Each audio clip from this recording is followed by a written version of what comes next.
بسم الله والحمد لله والصلاة والسلام على رسول الله. اما بعد، در مسئله نماز خواندن از پشت امام های معین کرده طاغوت، همون امام هایی که خدمتگار طاغوت هستند، گفت طاغوت را به جا می آورند و عقیده شون هم باطل است. از چند جانب اینها قبوری اند. البته که از پشت اینها نماز خواندن باطل است. اگر بگوید که همه مسجد ها هم خیلی هستند، پس از پشت همه این امام ها هم خیلی امام هایی که انیق شد که انا این چنین هست نماز نمی خوانید. در زمان سلف صالح بود. ابن خزیمه میگن که 30 سال نمازم را از پشت همون امامی که باطل بود، عقیده باطل داشت، گشته نمازم را میخوندم. یکی از سلف صالح از پشت همون امام هایی که مأمون تعیین کرده بود. مأمون کسی که یک حاکمی که از حکومت بنی عباسی مردم مجبور کرده، علمای زده لطکوب کرده، قرآن کلام الله هم مخلوق میگویند. ما عقیده داریم اهل سنت و الجماعت که کلام الله مخلوق نیست. کلام الله این صفت الله است.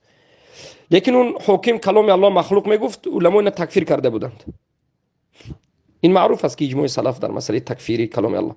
پس سفیان ثوری بودند و بعض از سلف دیگر، هر امامی که همین مأمون تعیین کرده بود مسجد ها از پشت نماز نمیخوند. سبحان الله.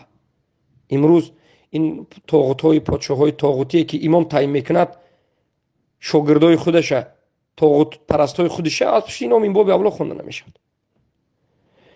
یا در وقتی که رافضه ها مغرب و مصر دولت عبیدی گرفت، فاطمیه، بسیاری از امام ها بودند که خودشون اهل سنت و الجماعه میگفتن، عقیدهشون هم خوب بود، اما در بالای منبر برآمده همون دولت رافضه یک این دولت خوب است گفته میسودند، علما هم تکفیر کردن، از پشت نماز خوندن باطل گفتند.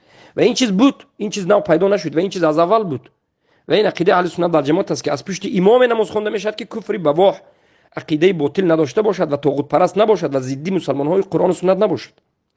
اما در مسئله خانه خواندن ما میبینیم که اگر شرایط دیگر نباشد، در بیرون در هیچ جای علاج نباشد، در این حالت در خانه جمع شوند برادرها، با یک مصلحه و مفسده نظر کرده خونم باقی ندارد. والله اعلم.